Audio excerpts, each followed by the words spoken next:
Oggi è il giorno dei funerali dell'imprenditore agrigentino Salvatore Moncada, stamani prima della messa in cattedrale Camera Ardente al palazzetto di Porto Empedocle. A Licata patto per la sicurezza urbana, coinvolti gli alunni delle superiori all'Università di Agrigento, corso per parlare in pubblico. Amministrative a Licata, rottura tra il candidato sindaco Mangiacavallo e Forza Italia. Domenica di emozioni per i tifosi agrigentini che vedranno giocare in casa i play-off di basket ed anche l'Acragas all'Esseneto.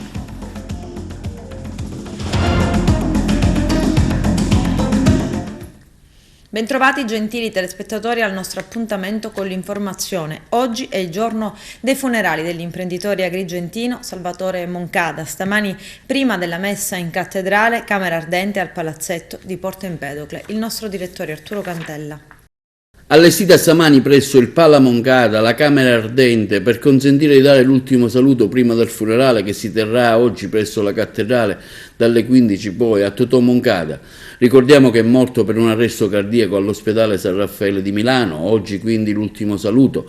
La salma è stata esposta presso il campo alla presenza del familiari, accanto alla moglie Patrizia, con i figli Raimondo, Gabriele e Andrea, i fratelli Stefano e Sergio, presenti anche i nipoti, oltre che gli altri parenti stretti e i cognati. Diverse le persone e gli amici che hanno voluto stamane essere presenti presso la struttura sportiva realizzata dallo stesso Totò Moncada, tra questi la famiglia Campione, Marco, Massimo, la famiglia Firetto, presenti Lillo, l'ex sindaco e Massimo, oltre che tanti amici e collaboratori dell'azienda, componenti della squadra con in testa Christian Maier, direttore sportivo ed ex giocatore. A fare le esequie alla famiglia e alla salma il sindaco della città di Agrigento Miccichè, visibilmente commosso per l'occasione. Sindaco, oggi un omaggio alla memoria di Totò. Sì, sono qui come anche tutti gli altri miei concittadini a porre l'ultimo saluto, l'ultimo omaggio a Salvatore Moncada, un grande uomo, una grande persona, un grande sportivo, un grande padre, un grande imprenditore. Era grande in tutto Salvatore, era un grande amico, un mio amico, disponibile, amante della propria città. Avrebbe fatto tutto per sollevare qualsiasi cosa ad Agrigento, per migliorare Agrigento, per migliorare i servizi, era sempre disponibile. Alleanza per il benessere delle persone e della comunità è questo il tema di un meeting che si è svolto al Museo Archeologico Griffo di Agrigento su iniziativa della Rete Civica della Salute. Arturo Cantella. Oggi l'esordio della Rete Tecnica per la Salute con il suo primo convegno. Sì, il primo meeting della Rete Civica della Salute di Agrigento, un grande successo, abbiamo avuto tanti partecipanti e i coordinatori di varie province che sono venuti pure a incontrarci. Gli obiettivi che vi prefissate? Quella di far conoscere la Rete Civica della Salute a 360 gradi sulle problematiche della salute delle persone, dell'ambiente e del territorio. Effettivamente come interverrete? Con azioni concrete. La Chiesa è in campo su questa iniziativa? La Chiesa si mette in rete con le altre associazioni per poter mettere al centro il dono della salute che va custodita e deve essere al centro di ogni cultura, al centro dell'ambiente per poter migliorare le nostre situazioni. La salute è fondamentale per tutti gli uomini e quindi si deve rispettare il tutto per poter avere una buona salute dell'anima e del corpo. Croce Rossa oggi al suo esordio nella Rete Civica per la Salute.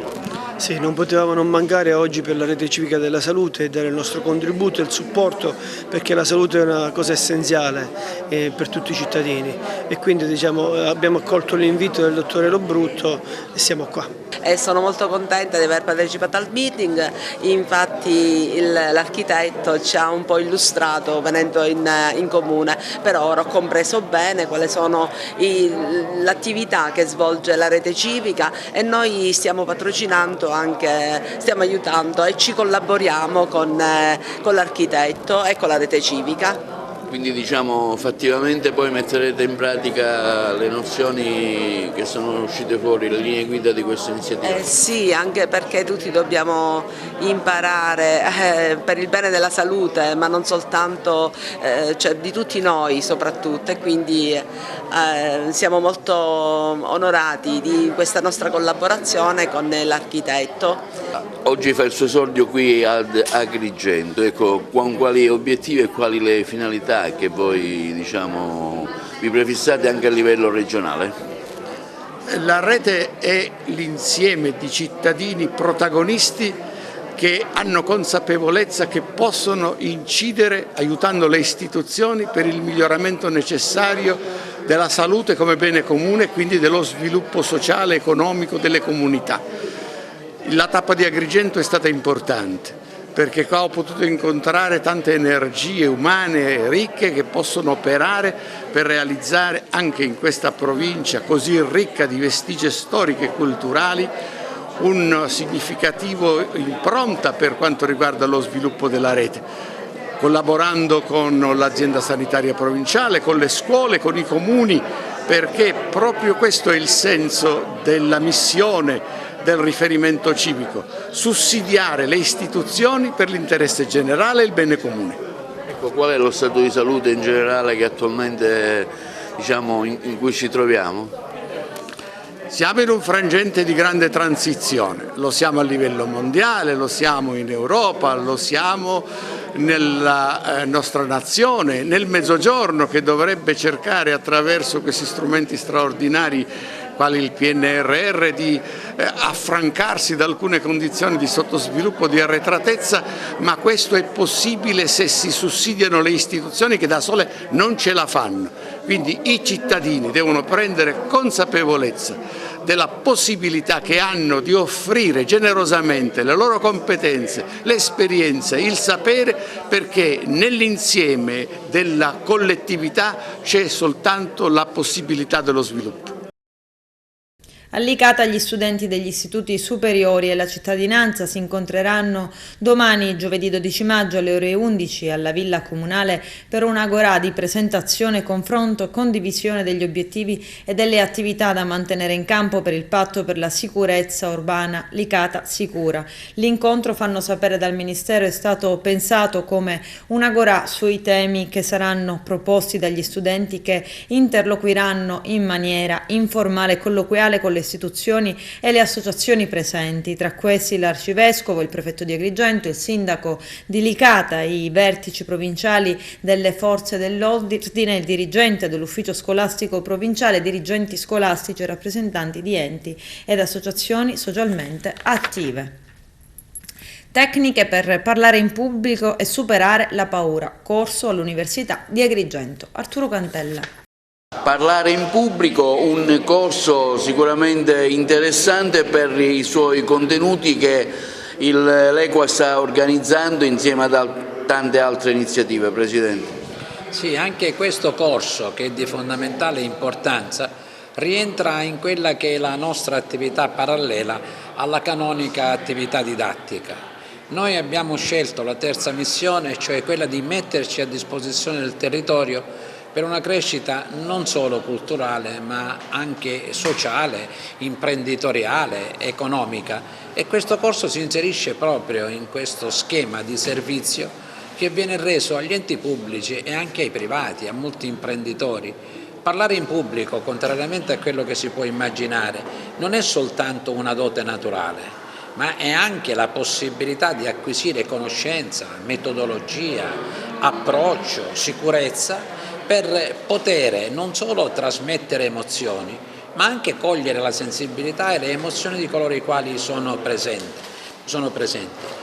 Qualcuno dice che si tratta di un'arte, molto probabilmente lo è, quella di parlare in pubblico, ma questa arte può essere sicuramente affinata, migliorata, perfezionata da questi corsi che specificamente vengono organizzati, e quello che il Consorzio Universitario promuove diventa un punto di riferimento importante perché è curato, coordinato dal professor Emilio Giammusso, che ha ricoperto e ricopre ruoli estremamente importanti nel settore della comunicazione, della psicologia, del marketing, per cui riteniamo di poter rendere un servizio estremamente importante a quanti vorranno migliorare le proprie capacità ed utilizzare al meglio il dono della parola e della comunicazione per ottenere risultati sul fronte umano e professionale. Siamo con il professor Emilio Giammusso, sociologo e psicologo sociale, che terrà questo interessante approfondimento, seminario,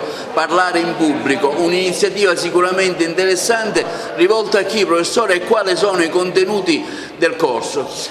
Allora, diciamo che parlare in pubblico è una funzione ormai essenziale nella società globale in cui siamo consapevoli. Questo corso, devo dire con grande senso anche di rispetto nei confronti di tutti gli altri corsi, ha una variabile dipendente molto diversa dagli altri, nel senso che è diviso in 2 moduli, di 3 giornate il primo e di 2 giornate il secondo, dove affronteremo le tecniche di comunicazione in pubblico nelle ultime 2 giornate, mentre le 3 giornate svilupperemo le competenze strategiche della comunicazione fatta insieme agli altri. Quindi è un corso in autoanalisi, è un corso dove ci sarà un grande studio sull'autostima, sull'autoriconoscimento. Dobbiamo consapevolizzare il processo che, parlando in pubblico, abbiamo dei vantaggi piuttosto che degli svantaggi. Serve per creare una forza interiore più forte e più stabile, e solo quando siamo arricchiti della consapevolezza che dentro di noi c'è tutto quello che serve per esempio avere successo, ecco poi le tecniche in questa seconda parte diventano, direi, non dico banali, ma direi quasi matematiche rispetto al fatto di conoscere bene se stessi. Comunali a Sciacca, il candidato sindaco Matteo Mangiacavallo rompe con Forza Italia a distanza di appena 3 giorni dalla presentazione ufficiale della lista. Arturo Cantella. Si tinge di giallo la vicenda legata alla candidatura a sindaco del deputato ex 5 Stelle onorevole Mangiacavallo a Sciacca, dopo l'annunciata adesione avvenuta da parte del partito di Forza Italia con un'imponente manifestazione avvenuta in un noto albergo della città termale alla presenza dei massimi vertici provinciali del partito di Berlusconi, con in testa il parlamentare di riferimento agrigentino onorevole Riccardo Gallo, arriva una nota dell'onorevole Mangiacavallo che afferma come: ho deciso oggi di esautorare la lista di Forza Italia di Cusumano e Turturici dalla coalizione che lo sostiene. Alle dichiarazioni di Mario Turturici replica così: non rispondo nel merito di quanto affermato da Turturici perché Sciacca ha bisogno di serenità e dobbiamo cominciare a costruirla a partire da questa campagna elettorale, evitando le polemiche. Giusto un appunto all'insinuazione che possa esserci una regia un po' più alta dietro alla mia scelta. Probabilmente lo stesso, continua Mangiacavallo, sarà abituato a logiche che non stanno e non staranno mai nel mio DNA e che di contro restituiscono impulso e maggiore forza alla decisione assunta oggi. Le mie scelte, continua Mangiacavallo, sono libere, personali, e di queste scelte me ne assumo ogni responsabilità. Oggi e nel futuro, se dovessi diventare sindaco, nessun contrasto con i rappresentanti regionali di Forza Italia e la sua deputazione, perché sono questioni circoscritte all'ambito locale. Nessuna possibilità, conclude Mangiacavallo, quindi di apertura. Ciascuno faccia un esame di coscienza. E arriva immediata la replica dei parlamentari regionali di Forza Italia che, unitamente all'assessore regionale alle autonomie locali, esprimono pieno sostegno e convinta solidarietà al gruppo dirigente di Forza Italia di Sciacca, impegnato per le prossime elezioni amministrative, nel confermare apprezzamento per il lavoro sin qui svolto finalizzato alla composizione della lista del Consiglio Comunale e per il ruolo centrale assunto all'interno della coalizione di centrodestra. Si esprime vivo disagio per l'atto politico unilaterale del candidato sindaco Matteo Mangiacavallo. Essendo il confronto alla base di ogni azione politica, Mangiacavallo, per trovare un punto d'intesa, avrebbe potuto parlare di eventuali problemi con i rappresentanti regionali e provinciali di Forza Italia, come quali lui stesso ha dichiarato non c'è stato alcun contrasto. Per questo la sua decisione appare quantomeno affrettata e frutto forse di una reazione istintiva piuttosto che una valutazione obiettiva e serena. Fino a sabato scorso, scrive l'onorevole Margherita La Rocca Ruvolo nel comunicato stampa, anche gli esponenti locali di Forza Italia erano considerati da Mangiacavallo alleati utili e preziosi e non erano state messe in discussione le logiche che hanno portato a sostenere la sua candidatura. Poi cosa è cambiato? Cosa si nasconde dietro questa decisione? Dopo le assoluzioni in Corte d'Appello in abbreviato, la Procura di Agrigento propone 6 condanne e 6 assoluzioni al processo ordinario duty free. Era il 10 dicembre 2015 quando il PM Andrea Maggioni chiede al giudice per le indagini preliminari Francesco Provenzano gli ordini di arresto eseguiti dalla Guardia di Finanza nell'ambito dell'inchiesta denominata duty free, dall'inglese liberi dal dazio, quindi nel caso specifico esenti dal pagamento, affrancati dagli oneri fiscali.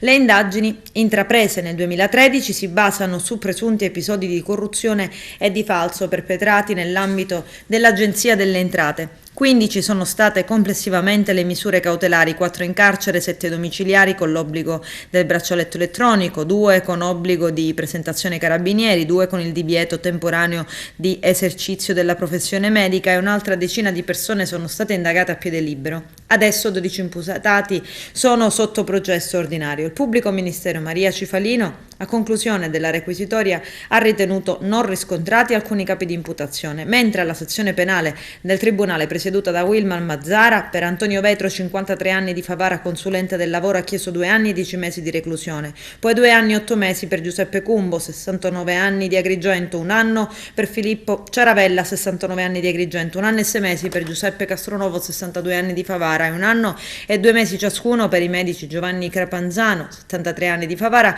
e Santo Pitruzzella, 71 anni anche lui di Favara, imputati solo di aver firmato certificati medici presunti non veritieri. Per gli altri 6 imputati è richiesto l'assoluzione in parte nel merito, in altra parte per prescrizione.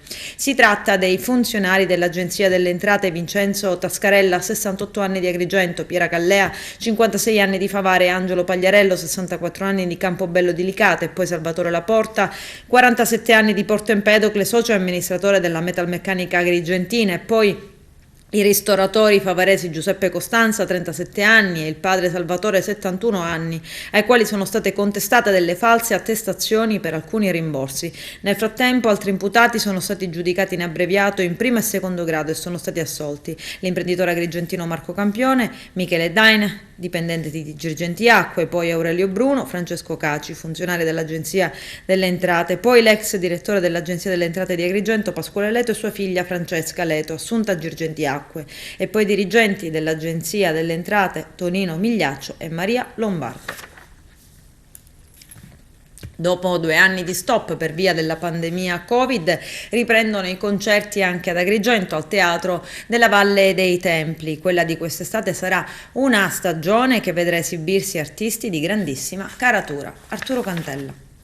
Al via la stagione estiva qui al parco riprende con nomi altisonanti. Dopo 2 anni di Covid si scende di nuovo in campo. Ma sì, ci voleva, certamente da 2 anni, oltre che 2 anni anche 3 anni prima che eravamo già fermi e 10 anni che manchiamo a Piana San Gregorio, cioè dall'ultimo concerto del 2011 di Giovanotti, quindi il gran ritorno in una location che parla da sé, perché la storia l'ha fatta anche per i concerti che sono stati fatti, e che insomma ne approfittiamo per ritornare, ma con l'occasione anche gli artisti, cioè devo dire che questa è stata un desiderio manifestato fortemente dagli artisti, e quindi anche se abbiamo possibilità di allestire in altre parti, stiamo assecondando le loro volontà, quindi c'è stata fatta esplicitamente richiesta sul piano San Gregorio e così stiamo facendo. Poi da lì abbiamo fatto appunto questo allestimento unico partendo da Eros e Ramazzotti, abbiamo messo su una stagione di nomi che ovviamente sono tutti dei signori nomi, sono tutti nomi, e devo dire che sto riscontrando anche da parte delle persone giovani e meno giovani un interesse estremo, perché è cambiata la musica in questi 2 anni nel frattempo, è cambiata la politica, è cambiato il modo di vedere, è cambiato il modo di comunicare soprattutto, e c'è una grossa partecipazione anche per la parte di pubblico che la riteniamo di età avanzata, interessato proprio a certi nomi tipo Coez, tipo Irama, che io addirittura cioè magari loro hanno più conoscenza che noi, quindi c'è un interesse trasversale da parte di tutti. Speriamo che in effetti poi si traduca in una grossa partecipazione che ci permetta comunque di pianare, di superare questi 2 anni che abbiamo vissuto, che certamente sono stati positivi. Ovviamente anche la prevendita dei biglietti, devo dire che funziona e funziona in autonomia. Uno dei fatti, per dire, è scomparsa la carta stampata, non c'è più un biglietto stampato, c'è ormai un tipo di vendita tutto online. Tu comodamente da casa tua puoi acquistare il biglietto e ti arriva sul telefonino, così come poi deve entrare con il telefonino come Ryanair all'aeroporto. Quindi è diventato tutto un modo, e come dicevo prima, giovani e meno giovani, tutti adattati a questo nuovo sistema. Cioè, anche mia nonna, se fosse qua, saprebbe sicuramente acquistare i biglietti anche col telefono, perché ormai ci siamo tutti adeguati e adattati a questo nuovo sistema. Ecco, i nomi in particolare, già so che c'è una lista in attesa, però qualche conferma ce la può dare? I nomi sono il volo il 28 luglio che debutta proprio con la stagione, che già da 15 giorni che è in vendita ha venduto circa il 50% della sala. Poi ci saranno 2 serate giovani, 2 anche 3, con Capo Plaza, Tommaso Paradiso e Coez, e Elisa, un concerto che tra l'altro Elisa ha un tema molto forte quest'anno, il green, con un villaggio che si porta dietro, e quindi lei è un'ambasciatrice dell'Unione Europea per quanto riguarda appunto l'ecologia, eccetera eccetera, quindi tratterà questo argomento.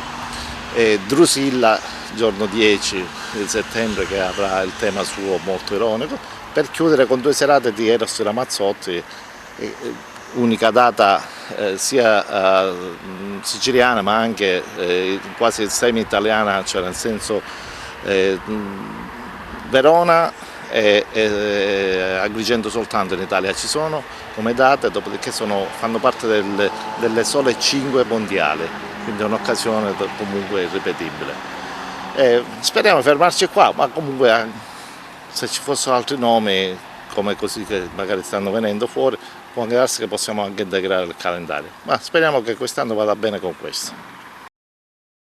I carabinieri della compagnia di Canicattì hanno denunciato un pregiudicato di Racalmuto accusato di aver incendiato 6 automobili nella notte fra il 12 e il 13 aprile nei comuni di Racalmuto e Grotte. Le indagini avevano fin da subito portato i militari dell'Arma a riconoscere la matrice dolosa e a raccogliere alcuni indizi lasciati dall'autore, anzi hanno portato alla perquisizione della casa del presunto responsabile, in cui sono stati acquisiti ulteriori elementi.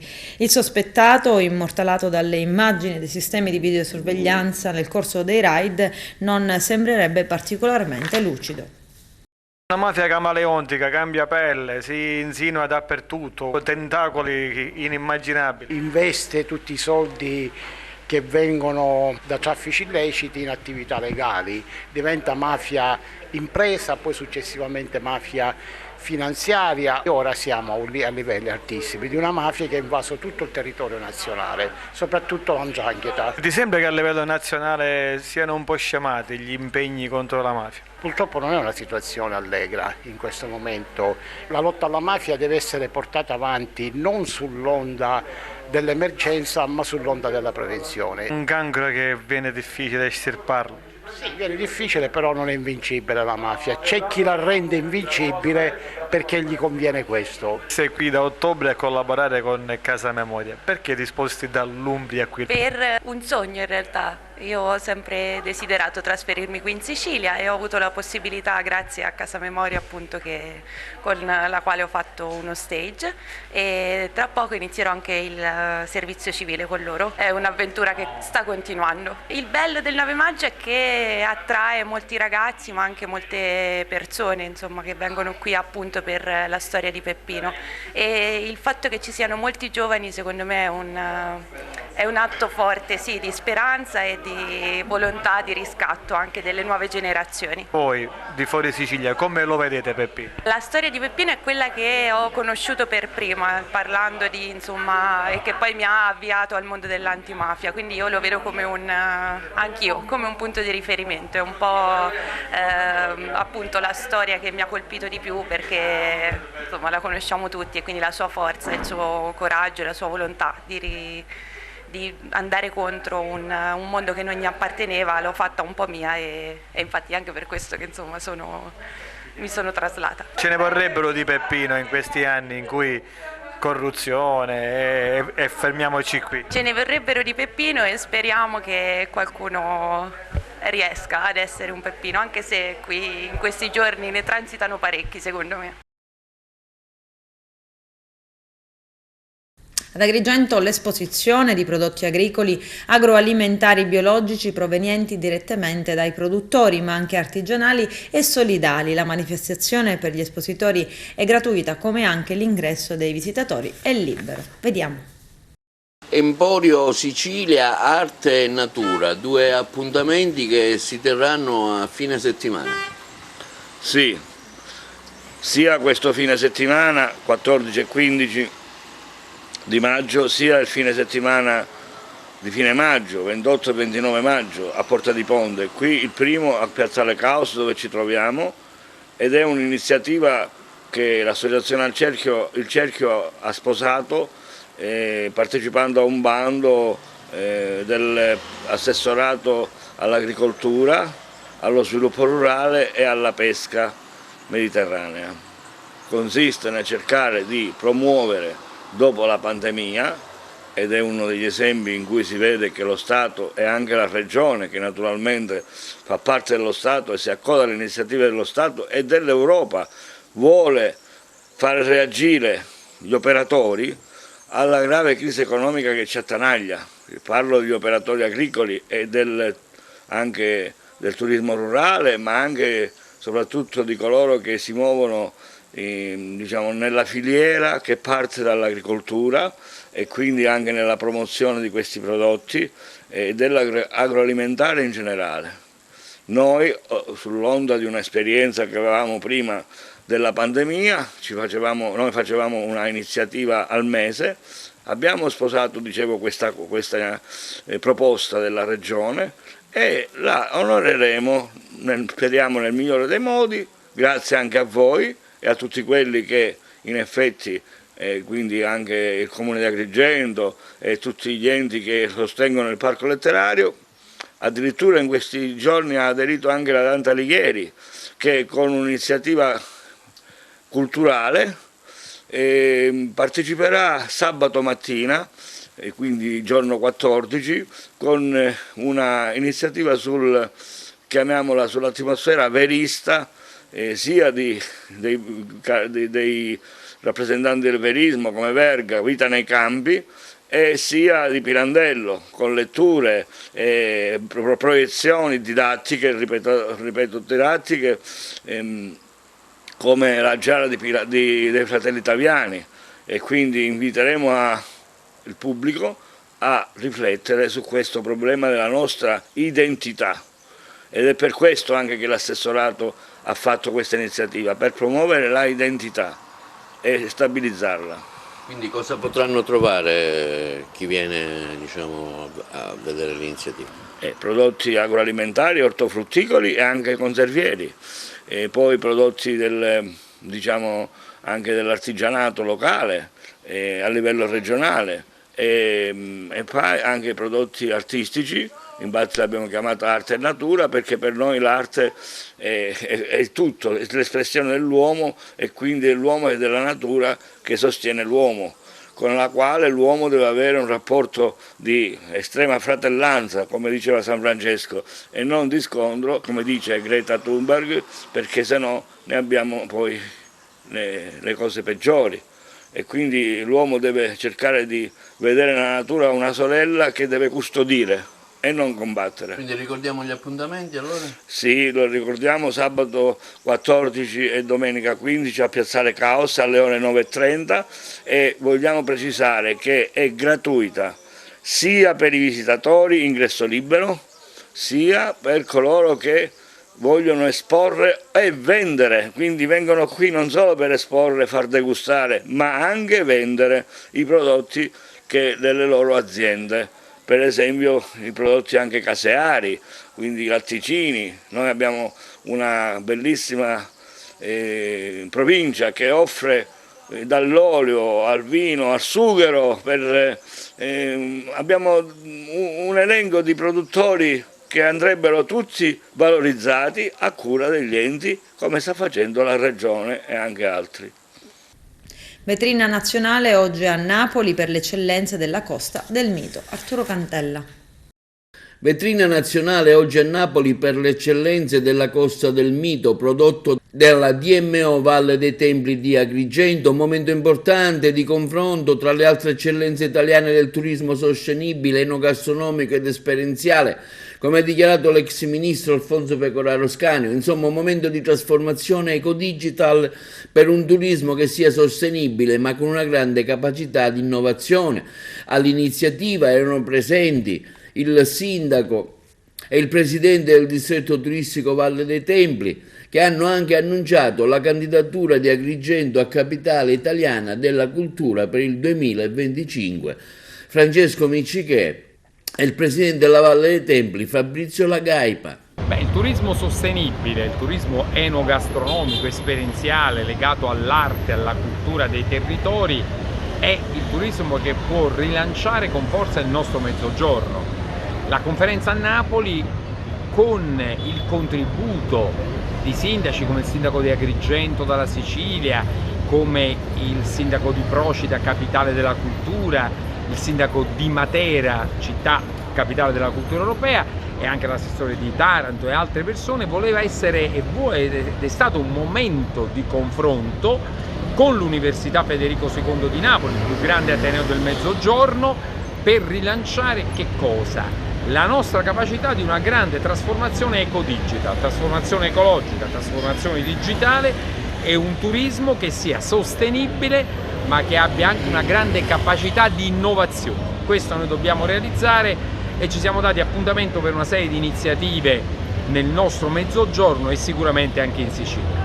Oggi siamo qui a Napoli, invitati dal ex ministro Alfonso Pecoraro Scanio, un seminario sull'arte, cultura, cibo. Naturalmente Agrigento non poteva mancare per le sue tradizioni enogastronomiche.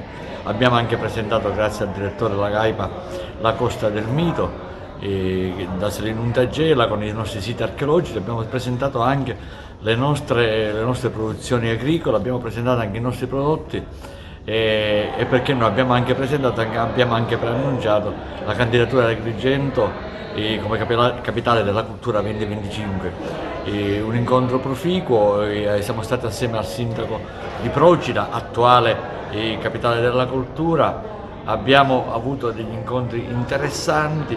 Penso che questo è il preludio per un grande futuro per la nostra città di Agrigento. Questo progetto che noi abbiamo realizzato, che stiamo portando avanti con straordinario impegno, rappresenta poi la materializzazione di tutte le cose che ci siamo detti. Cioè noi ovviamente siamo in corso d'opera, però effettivamente le cose che sono state dette in alcune maniere si sono realizzate e vorremmo farvi vedere poi come queste cose si concretizzano, al di là della progettazione, al di là, diciamo, delle teorie. Tra Costa e Mito, quindi la Costa del Mito è un progetto di marketing territoriale, noi di fatto ce la siamo tra virgolette inventata, nel senso che come entità geografica non era mai esistita prima, è racchiusa fra diciamo Selinunte e Gela, che sono due capi estremi di un'area archeologica che quindi ha una sua caratterizzazione particolare, nel senso che è caratterizzata da spiagge molto belle e ancora selvagge. Sono posti dove a Ferragosto ancora ti puoi permettere il lusso di stare a 150 metri dal tuo più vicino di ombrellone, quindi lontano,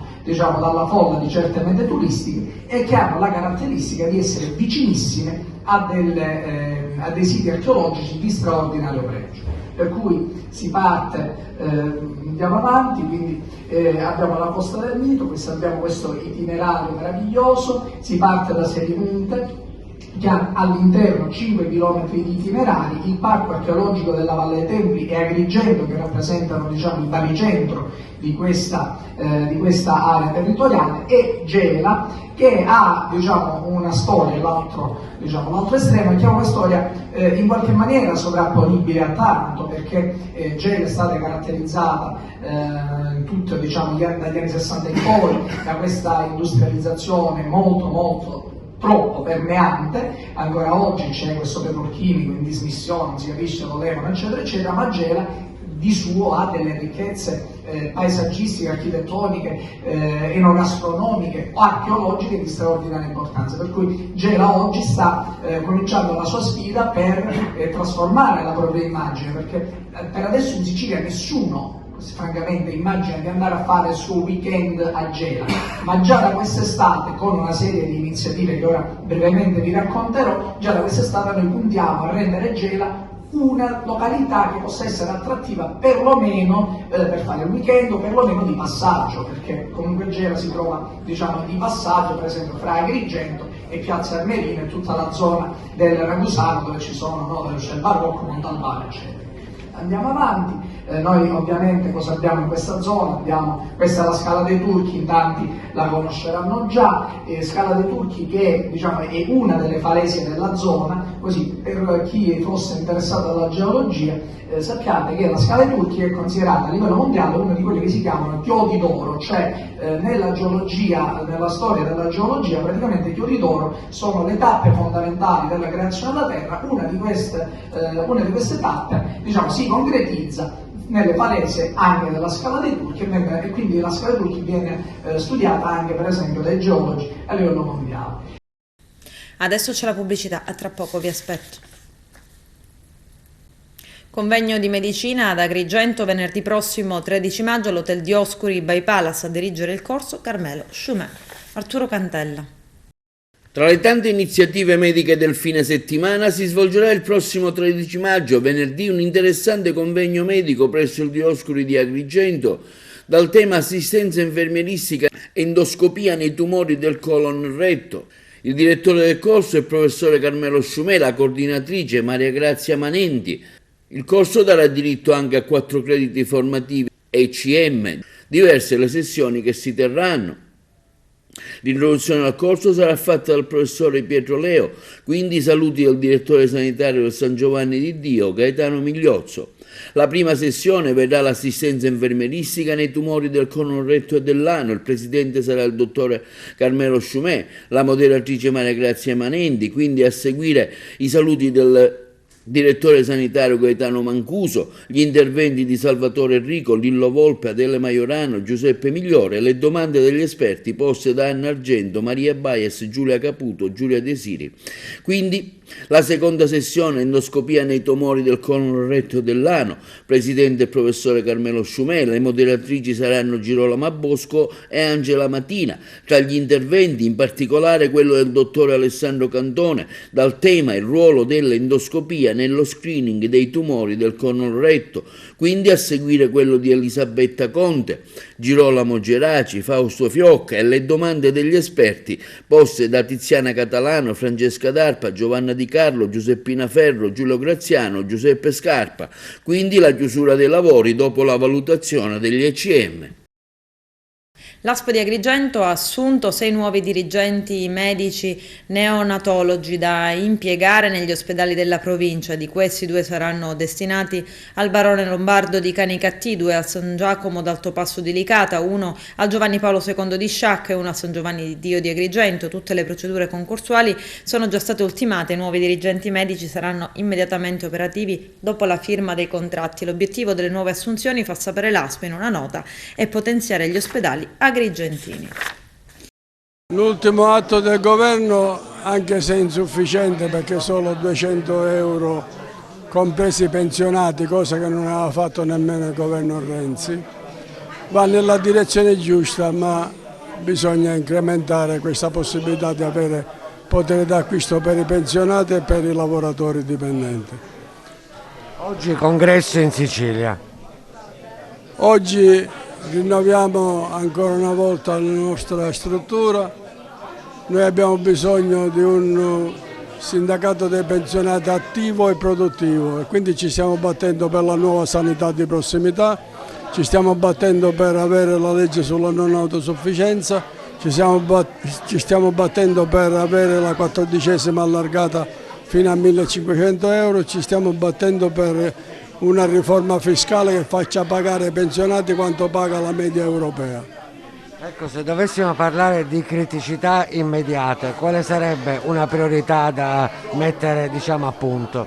Che i giovani corrono veloci, gli anziani conoscono la strada, assieme possiamo arrivare prima dove dobbiamo andare, gestendo e regolando tutte le transizioni anche moderne sulla digitalizzazione.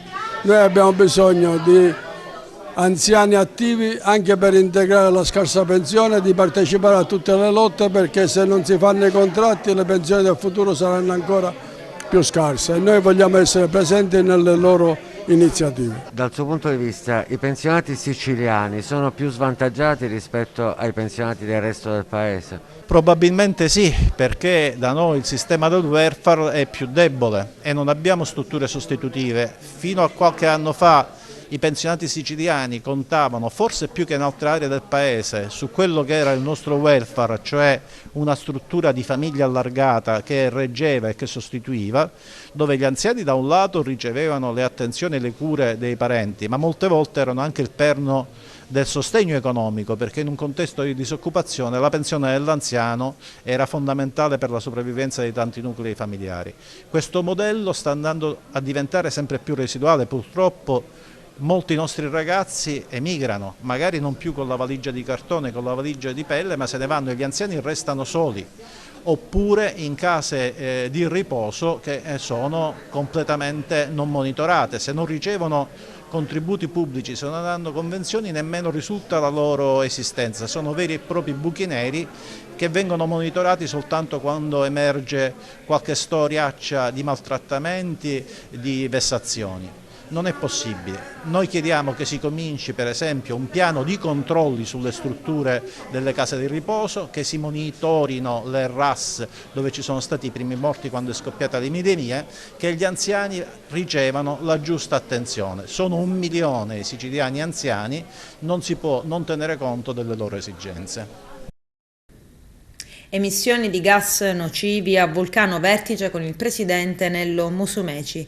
I valori sono sempre anomali, ma la situazione è stabile. C'è il servizio. I valori delle emissioni nocive negli ultimi 2 mesi, secondo ARPA e INGV, risultano stabili ma sempre anomali. La situazione non è peggiorata, tuttavia non bisogna abbassare l'attenzione, soprattutto in previsione dell'avvio della stagione estiva. Per alcune zone comunque le prescrizioni adottate con le precedenti ordinanze potranno essere mitigate. E questo è il risultato della riunione del Comitato per il coordinamento delle misure per la tutela della salute e dell'incolumità pubblica, chiamata ad attuare gli interventi di prevenzione e monitoraggio dei gas nocivi sull'isola di Vulcano, alle Eolie, che si è tenuta nelle scorse ore su convocazione del presidente della regione siciliana Nello Musumeci, in qualità di commissario delegato. All'incontro in videocollegamento hanno partecipato anche il dirigente generale del Dipartimento regionale della Protezione Civile Salvo Cocina, il sindaco di Lipari Marco Giorgianni, il viceprefetto di Messina Francesco Milio, oltre ai rappresentanti dell'ASP, dei Vigili del Fuoco, dell'ARPA Sicilia, dell'INGV, del Dipartimento per le attività sanitarie e Osservatorio epidemiologico dell'Assessorato regionale alla salute, dell'Istituto Superiore di Sanità e della comunità di Vulcano.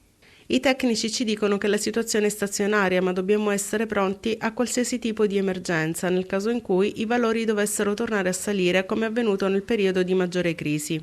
Dobbiamo neutralizzare la sensazione di abbandono che cittadini e operatori turistici manifestano. Per questo motivo dobbiamo accelerare sulla realizzazione della rete dei sensori di rilevamento dei gas nocivi, per potenziare ancora di più il monitoraggio del fenomeno.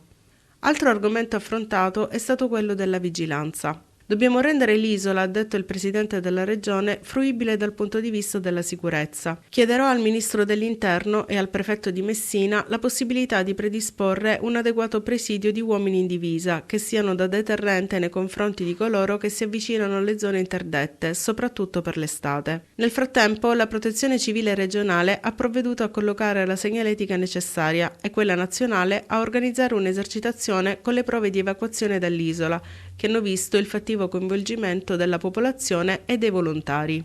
Musumeci ha annunciato pure che subito dopo l'approvazione del bilancio la Regione varerà una campagna di comunicazione per promuovere le isole minori, con particolare attenzione proprio a Vulcano. La tutela dei minorenni che accedono a Internet rappresenta una delle più importanti sfide in tema di sicurezza in rete. La cronaca non manca di fornire esempi delle conseguenze dannose causate da lacune nella protezione dei giovanissimi. La vera domanda però è: cosa si sta facendo per evitarle? Vediamo.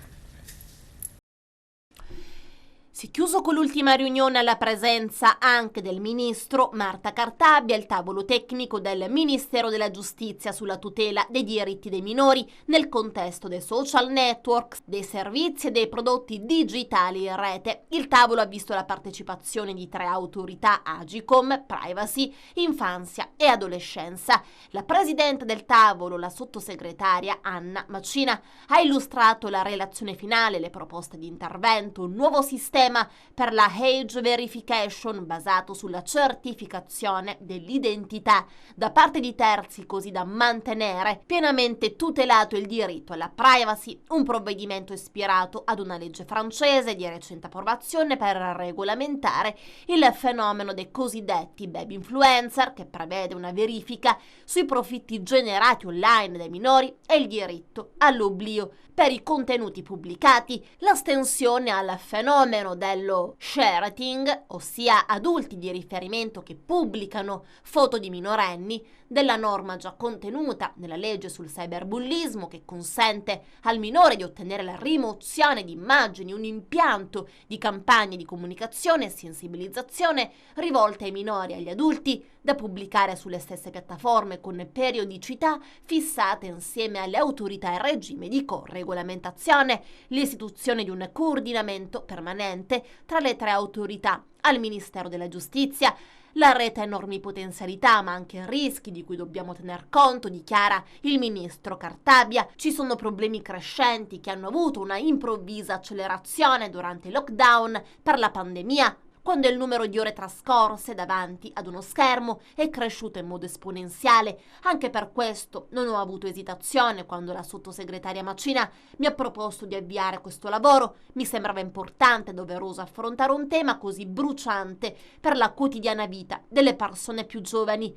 Per la sottosegretaria Anna Macina l'accesso alla rete è un diritto che abbiamo e dobbiamo garantire ai minori, fa parte della costruzione della loro identità, anche digitale. Accade però che bambini, anche molto piccoli, entrino in contatto con ambienti digitali potenzialmente a rischio e dei quali non riescono a percepirne il pericolo. Parliamo di bambini che hanno ancora bisogno dei genitori per attraversare la strada, vanno accompagnati e presi per mano anche mentre esplorano la rete. La normativa non solo nel nostro paese è indietro, perché la tecnologia corre molto veloce e dobbiamo riuscire a stare al passo con essa. L'impegno nella tutela dei minori costituisce per la nostra autorità uno degli ambiti di azione più rilevanti, dichiara il commissario Laura Aria di Agicom, al fine di contrastare un uso improprio della rete, in particolare alla luce della moltitudine di contenuti che affolla le piattaforme digitali e social media, e di consentire ai cittadini più giovani di poter beneficiare al massimo delle libertà di espressione, informazione e partecipazione sociale connesse alla diffusione di Internet. Il dottor Riccardo Ciai, dell'autorità garante per la privacy, dichiara che è stata una importante occasione di approfondimento di varie tematiche che riguardano a tutto tondo la protezione dei minori. È un momento di fondamentale condivisione di informazioni e interpretazioni fra le varie autorità coinvolte. L'impulso messo in campo dalla sottosegretaria Macina ha consentito di giungere a questo primo significativo risultato in tempi oggettivamente molto ridotti.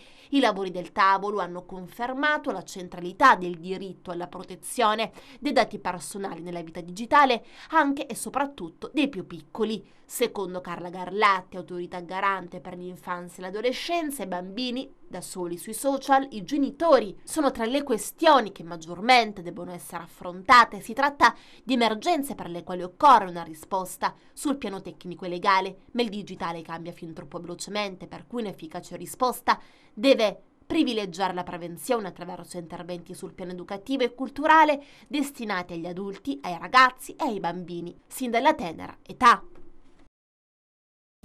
Sport, domenica nella Città dei Templi si giocheranno 2 partite importanti, protagonisti i bianco-azzurri dell'Acragas e quelli della Fortitudo Basket, che saranno impegnati nei play-off. Vediamo. Fine settimana ricco di appuntamenti importanti per lo sport agrigentino e che riguardano in particolare le squadre di calcio dell'Acragas e quella di pallavolo maschile Fortitudo. Arrivano infatti gli appelli ad essere presenti in massa per sostenere le 2 squadre. Per l'Acragas Calcio quello dell'assessore Costantino Ciulla, che afferma come allo stadio Esseneto domenica 15 maggio si disputerà la finale playoff del girone A del campionato di eccellenza, che vedrà per l'appunto l'Acragas affrontare la Don Carlo di Misilmeri. La gara rappresenta un primo importante tassello per vedere così la nostra Acragas approdare alle successive fasi regionali dei play-off per il salto in Serie D. Ciulla continua dicendo: per questo a nome mio e del sindaco Miccichè rivolgo un appello a tutta la città e ai tifosi agrigentini a spingere e supportare la squadra che si è resa protagonista di una stagione interessante ed entusiasmante. Invito pertanto i tifosi, i simpatizzanti a essere numerosi e presenti per sostenere il gigante con tutto il calore e il sostegno necessario. Insieme, conclude Ciulla, riempiamo l'Esseneto come il popolo biancazzurro certamente sa fare. Arriva anche l'appello per la partecipazione massiccia ai quarti di finale playoff con l'iniziativa Chemulu.